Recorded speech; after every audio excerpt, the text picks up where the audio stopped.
नमस्कार दोस्तों, मेरा नाम है कौशल कामरा और सबसे पहले आई wish you all a very happy new year. उम्मीद करता हूँ कि इस साल आप लोगों को वो सब कुछ मिले जिसके आप हकदार हैं। पिछले साल आप लोगों ने जो मुझे प्यार दिखाया उसके लिए बहुत बहुत धन्यवाद और बहुत शुक्रगुजार हूँ मैं आपका। और कोशिश करूँगा कि इस साल भी आप लोगों के लिए डिफरेंट डिफरेंट स्टोरीज़ लेकर के आता रहूँ और हमारा परिवार इसी तरह से बढ़ता रहे।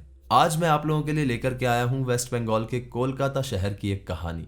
ये कहानी हमारे साथ ध्रुव ने शेयर की है, जो उसी परिवार का एक हिस्सा है जिस परिवार के साथ ये कहानी आप बीती है। कहानी में आगे बढ़ने से पहले एक छोटी सी रीत है जो पूरी कर लेते हैं। अगर आप लोग इस चैनल पे नए हैं और पहली बार मुझसे कहानी सुन रहे हैं तो इस चैनल को सब्सक्राइब कर लीजिए। वहाँ पर एक बेल आइकन दिखेगा, उसे भी प्रेस कर दीजिएगा ताकि आगे आने वाले समय में मैं जो रियल लाइफ इंसिडेंट्स पे कहानियाँ लेकर के आऊँगा वो सबसे पहले आपको मिलती रहें। और अगर आपके पास भी ऐसी कोई कहानी है तो नीचे दिए गए जीमेल एड्रेस या इंस्टाग्राम अकाउंट पे आप उसे हमारे साथ शेयर कर सकते हैं। अक्सर कहते हैं कि वो लोग जिनकी मृत्यु अपने समय से पहले हो जाती है, चाहे वो किसी भी कारण से हो, उन लोगों ने आत्महत्या कर ली हो या उनकी हत्या कर दी गई हो, कहते हैं उन लोगों की आत्मा को शांति नहीं मिलती और उनकी आत्मा प्रेत योनि में चली जाती है। उन लोगों की आत्मा में कितनी शक्ति होगी ये इस बात पर निर्भर करता है कि उनकी मौत कितनी ज्यादा भयानक तरीके से हुई है या फिर कितने ज्यादा दर्द में था वो इंसान जब उसकी मौत हुई हो। आज की हमारी कहानी है ऐसे ही एक परिवार की, जहां पर सीमा नाम की एक औरत अपनी जान लेने की कोशिश करती है और उसमें कामयाब हो जाती है। लेकिन उस औरत का समय अभी इस धरती पे खत्म नहीं हुआ था और उसे वो समय प्रेत योनि में काटना पड़ता है।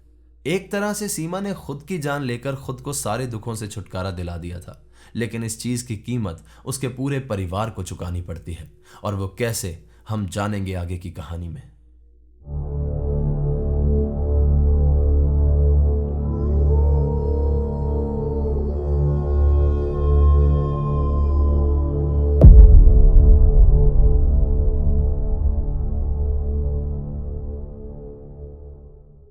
कहानी की शुरुआत होती है सन 1970 में। यह कहानी हमारे साथ ध्रुव ने शेयर की है और यह कहानी उनके फूफा जी ललित की है। ललित के परिवार में 7 लोग थे, उसकी 2 बड़ी बहनें, उसके 2 छोटे भाई और उसके माता पिता। ये लोग कोलकाता के पास के ही एक गांव में रहते थे और बेसिकली खेती बाड़ी से अपना खर्चा चलाया करते थे। धीरे धीरे समय के साथ ललित के फादर मेंटली अनस्टेबल होते गए और बदकिस्मती से ललित की माता जी की भी मृत्यु हो गई। ललित की उम्र उस समय 5 साल की थी और इसकी सबसे बड़ी बहन की उम्र करीब 10 साल के आसपास रही होगी। ये लोग आर्थिक रूप से बहुत ज्यादा परेशान थे और जैसे तैसे अपनी फैमिली का गुजारा कर रहे थे। इसी तरह कुछ साल बीत गए। करीब 10-11 साल इन लोगों ने इसी तरह से जीवन की स्ट्रगल में बिताए।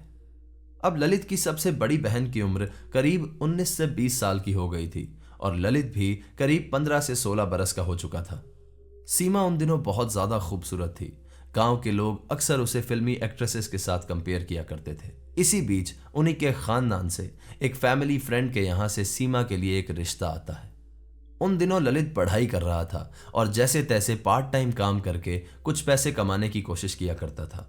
जिस लड़के का सीमा के लिए रिश्ता आया था वो भी कोई बहुत ज्यादा अमीर खानदान से नहीं था और लुक्स वाइज भी वो बहुत ज्यादा एवरेज लुकिंग था। अब उस समय लड़की की शादी को एक जिम्मेदारी की तरह देखा जाता था, तो जैसे ही सीमा के लिए रिश्ता आता है ललित के फादर तुरंत हाँ कर देते हैं। उन लोगों का सोचना था कि चलो एटलीस्ट शादी करके सीमा तो अपने जीवन को खुशी से जीना स्टार्ट करे।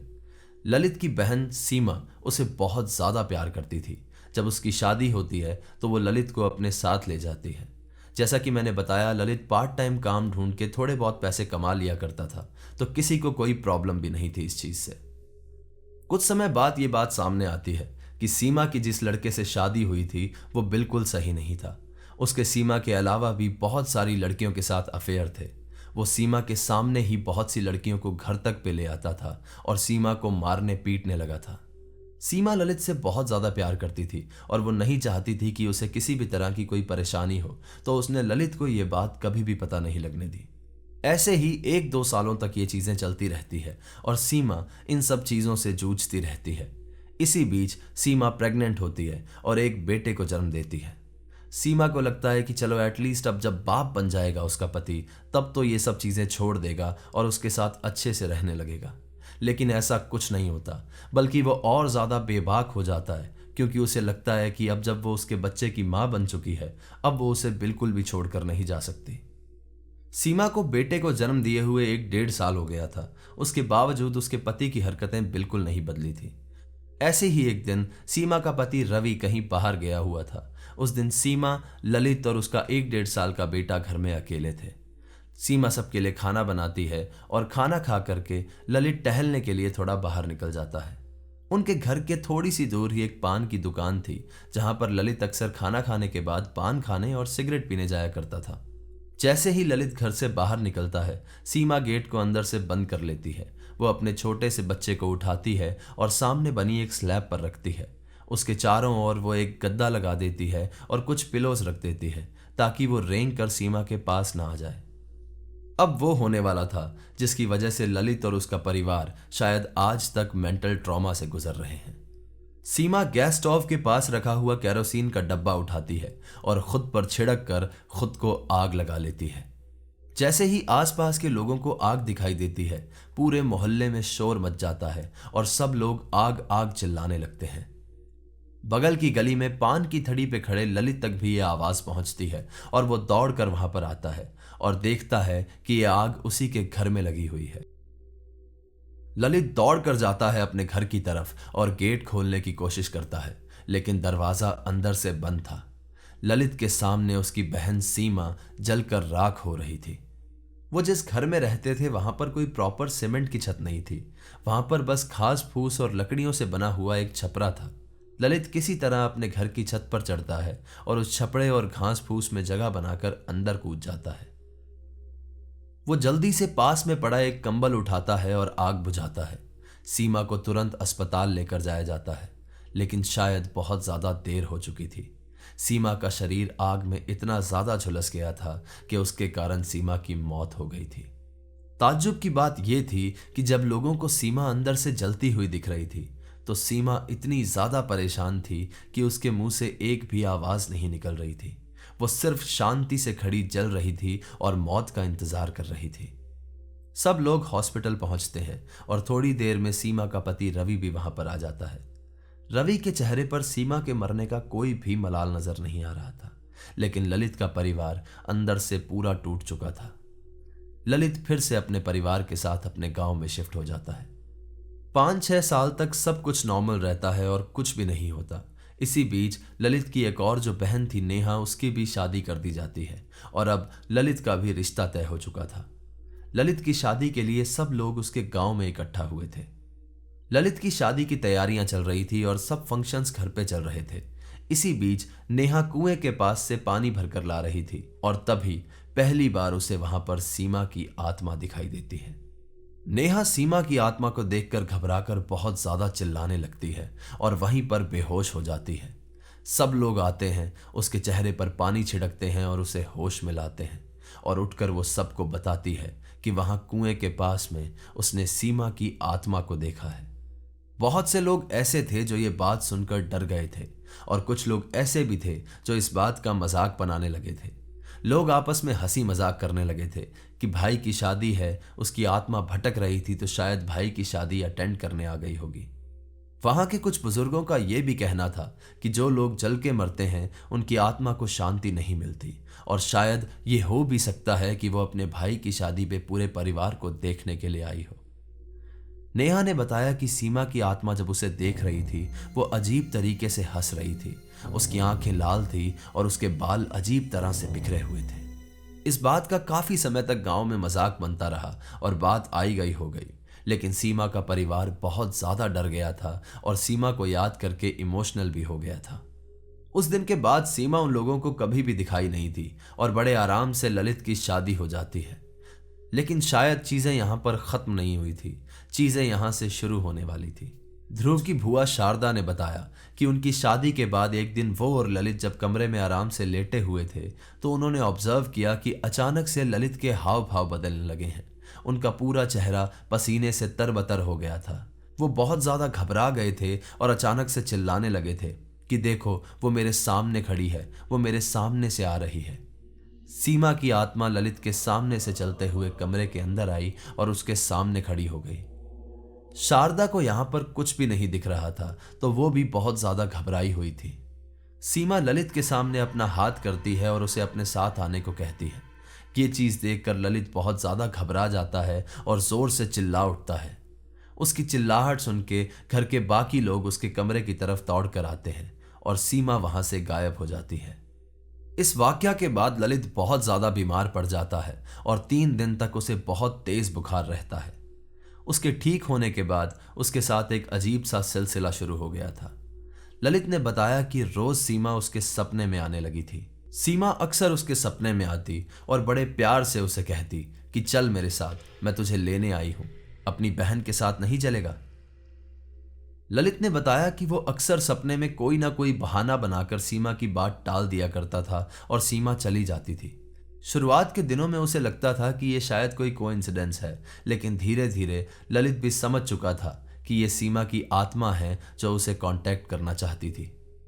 अब ललित परेशान होकर के एक पंडित जी के पास जाता है। ये पंडित बहुत ज्यादा विद्वान थे और उन्हें सिद्धि प्राप्त थी। इन पंडित जी के लिए एक बात बहुत फेमस थी कि इन्हें शास्त्रों का इतना ज्यादा ज्ञान है कि ये जिस भी प्रेत आत्मा को बुलाते हैं उन्हें इनके पास आना ही पड़ता है। पंडित जी ललित से पहला सवाल ये पूछते हैं कि जब सीमा उसके सपने में आती है तो वो कौन से कलर की साड़ी पहन के आती है, लाल साड़ी या काली साड़ी। ललित जवाब में बताता है कि सीमा लाल साड़ी पहन कर आती है। यहां पर पंडित जी जो बात बताते हैं वो सुनकर ललित और ज्यादा घबरा जाता है। पंडित जी कहते हैं कि शायद तुम पर भगवान की कोई कृपा है कि वो लाल साड़ी पहनकर आती थी। अगर वो काली साड़ी पहनकर तुम्हारे सपने में आती और तुम्हें साथ चलने के लिए कहती तो इस दुनिया की कोई भी ताकत तुम्हें उसके साथ जाने से नहीं रोक सकती थी। पंडित जी ने ललित से कहा कि सीमा की आत्मा की शांति के लिए उन्हें नारायण बलि नाम का एक हवन करना होगा, जिसकी तारीख 2 दिन बाद तय की जाती है। ललित घर पे आकर अपने पूरे परिवार को यह बात बताता है और उसकी पत्नी शारदा बहुत ज्यादा डर जाती है। उसे लगता है कि किसी तरह से इन 2 दिनों में सीमा आएगी और उनके पति की आत्मा को भी अपने साथ ले जाएगी। इन 2 दिनों में शारदा बिल्कुल नहीं सोती। सारी रात वो अपने पति के ऊपर बैठी रहती और उसे देखती रहती। किसी तरह से ये 2 दिन बीत जाते हैं और वो दिन आता है जिस दिन नारायण बलि का हवन होना था। इस नारायण बलि के हवन की विधि 3 दिन की होती है और उसमें उन सभी लोगों का रहना जरूरी होता है जिसका उस प्रेत आत्मा से कोई भी रिश्ता हो। सीमा के पति को बुलाया जाता है और बाकी सारे रिश्तेदारों को भी बुलाया जाता है। हवन के पहले दिन प्रेत आत्मा को आवाहन दिया जाता है। सभी रिश्तेदार एक घर में इकट्ठे होते हैं और सबका भोजन भी उसी घर में होता है। पहले दिन जब हवन की विधि पूरी हो जाती है और प्रेत आत्मा को आवाहन दे दिया जाता है, उस दिन अनुज के पिताजी शाम को खाना खाकर घूम रहे थे। घूमते घूमते वो एक गली में टहलते हुए पहुंचते हैं और वहां पर एक बुजुर्ग बाबा उन्हें आवाज मारकर बुलाते हैं। वो उसके पिता से पूछते हैं कि आप लोगों ने नारायण बलि या इस तरह का कोई हवन रखा हुआ है क्या? अनुज के पिता कहते हैं, हाँ, हमारे घर में नारायण बलि का हवन है, लेकिन ये बात आपको कैसे पता? वो बूढ़े बाबा जो बात बताते हैं उससे अनुज के पिता एक बार के लिए डर जाते हैं। वो कहते हैं कि मुझे इसलिए पता है कि इस मोहल्ले में आज शाम से एक प्रेत घूम रहा है और ऐसा तभी होता है जब किसी घर में नारायण बलि का हवन होना हो। उन बूढ़े बाबा को यह बात कैसे पता थी ये कोई नहीं जानता था। या तो उन्हें इन चीजों का इल्म बहुत जल्दी हो जाता था या फिर वो किसी प्रेत आत्मा के इन्फ्लुएंस में आकर ये बात कह रहे थे। अगले दिन सब लोग एकदम नॉर्मली उठते हैं। आज नारायण बलि के हवन का दूसरा दिन था। इस दिन प्रेत आत्मा को बुलाया जाता है और उससे पूछा जाता है कि वो क्या चाहती है और वो क्यों अशांत है। अचानक से सब लोग ऑब्जर्व करते हैं कि ललित का छोटा भाई पंकज बहुत अजीब बिहेव कर रहा है। उसे बुलाने पर वो बहुत ज्यादा गुस्से में जवाब देता और किसी से ठीक से बात नहीं कर रहा था। धीरे धीरे पंकज की आंखें बड़ी और लाल होने लगी थी और सब लोग समझ गए थे कि वो जो प्रेत आत्मा कल यहां घूम रही थी वो पंकज के शरीर में आ चुकी है। दिन में पूजा शुरू होने से पहले पंकज सारी सुबह एक कोने में बैठकर रोता रहा। कोई भी उसे बुलाता तो वो बहुत चिड़चिड़ाकर जवाब देता और उस पर गुस्सा हो जाता। पंकज की आवाज भारी हो गई थी और एक अजीब तरीके से वो सबसे बात कर रहा था। दिन में जब पूजा शुरू होने वाली थी तो सब लोग वहां मौजूद थे। करीबन गांव के 100 लोगों ने अपनी आंखों से ये चीज देखी थी। पंडित जी ने पंकज को साथ बिठा लिया था और उससे से ज्यादा भगवान के कार्य करवा रहे थे। पंडित जी ने उस पर गौमूत्र भी छिड़का और एक नारियल लेकर के उस पर धागा बांधा और उसमें से एक मोली पंकज के हाथ पर बांधी। ये वो दिन था जब प्रेत आत्मा से पूछा जाना था कि वो क्यों अशांत है और वो क्या चाहती है। उस दिन वहां पर उसके पसंद के बहुत सारा खाना रखा जाता था। सब रिश्तेदार मौजूद होते थे कि वो जो भी करना चाहे, जिससे भी बात करना चाहे या जो भी खाना चाहे वो खा सके और जाने से पहले उसकी अंतिम इच्छाएं पूरी हो सकें। सीमा ये बात जानती थी कि अगर उसने सबके सामने बता दिया कि उसने आत्महत्या अपने पति से परेशान होकर के की है तो शायद ललित उसे जान से मार दे, और वो नहीं चाहती थी कि ललित का शादीशुदा जीवन खराब हो जाए। वहां अचानक से पंकज का शरीर बेहोश हो जाता है और सीमा पंकज के शरीर को छोड़कर ललित के शरीर में आ जाती है। सीमा सबके गले लग लग कर रोती है, अपने सभी रिश्तेदारों से मिलती है, अपने मनपसंद की वहां पर चीजें खाने लगती है। ये सब कुछ सीमा की आत्मा कर रही थी, लेकिन ललित के शरीर से। वो लोग जिनसे ललित गले मिल रहा था उन्हें कैसा फील हो रहा होगा कि अंदर सीमा की आत्मा है और ललित उनसे गले लग लग के रो रहा है। काफी देर तक सीमा वहां बैठकर रोती रही और अपने सब रिश्तेदारों से मिलती रही। सीमा ने अपने बेटे को भी गले से लगाया और काफी देर उसके गले लगकर रोई। फाइनली अब वो वक्त था जब उसे बताना था कि उसने सुसाइड क्यों की थी, और ये बात वहां पर मौजूद उसका पति बहुत अच्छे से जानता था। उसे पता था कि अगर सीमा ने बता दिया कि वो उसे मारता पीटता था और उसकी वजह से सीमा ने सुसाइड की थी तो वहां के लोग उसे नहीं छोड़ेंगे और हो सकता है कि उस पर पुलिस केस भी कर दें।